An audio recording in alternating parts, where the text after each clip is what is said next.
Praise the lord. తపస్కాలంలో 7వ రోజు. ఈరోజు దురలవాటు, బలహీనతల గురించి దేవుడు బైబిల్‌లో వాక్యపరంగా దేవుడు మనకు బైబిల్‌లో ఏమి చూపించారో దాన్ని మనం చూద్దాం. మొదటి వాక్యము సామెతల గ్రంథము 25వ అధ్యాయము 28వ వచనము. తనను తాను అదుపులో పెట్టుకోలేనివాడు ప్రాకారము లేక రక్షణమును కోల్పోయిన నగరం వంటివాడు. రెండవ వాక్యము సామెతల గ్రంథం 23వ అధ్యాయం 21వ వచనం. త్రాగుబోతులు, తిండిబోతులు దరిద్రులగుదురు. తిని తాగి తూలువానికి చీలికలు, బాలికలు తప్పవు. ధ్యానించుకుందాం.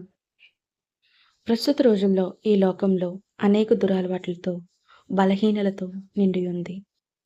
తమను తాము అదుపు చేసుకోలేక చాలా దురలవాట్లకు బానిసలవుతున్నారు.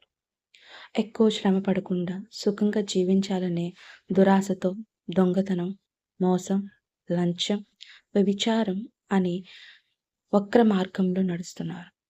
ఆధ్యాత్మికంగా మనం బలపడాలి. అప్పుడే ఈ వ్యసనములను, బలహీనతలను మనం జయించగలం. ఆధ్యాత్మిక బలపడుటకు 40 రోజులు దీక్ష మంచి అవకాశం. ఈనాడు వస్తున్న వింత వింత రోగాలన్నీ దురలవాట్ల వల్లనే కదా. నేటి యువత నాగరికత పేరుతో విచ్చలవిడిగా జీవిస్తూ బలహీనతకు బానిసలై బంగారు వంటి భవిష్యత్తును పాడు చేసుకుంటున్నారు. ఆత్మీయంగా బలం పొందితే తప్ప ఈ దురలవాట్లతో నుండి, ఈ పాపం ఊబి నుండి ఎవరూ బయటకు రాలేరు. అంతేకాకుండా దైవజ్ఞానులను ఆజ్ఞను పాటించువాడు ప్రతి వాంఛనను అదుపులో పెట్టుకొనును అని సీరాపుత్రుడు 21:11 చెప్పి ఉన్నారు. దానికి 40 రోజుల దీక్ష మంచి అవకాశంగా ఉన్నది. సద్వినియోగం చేసుకుందాం. దేవుని మనలో మార్పు తీసుకురావడానికి ఆహ్వానిద్దాం. ఈ 40 రోజులు కూడా ఒక దీక్షగా మనం పాటించుకున్నట్లయితే మన జీవితంలో గొప్ప మార్పులు వస్తుంటాయి. అదే గొప్ప అద్భుతాలు కూడా మన జీవితంలో జరుగుతాయి. మనం ఎంత దేవునికి దగ్గరగా ఉంటామో దేవుని యొక్క ఆ వరాలు మనం అంతగా పొందుకుంటూ ఉంటాం.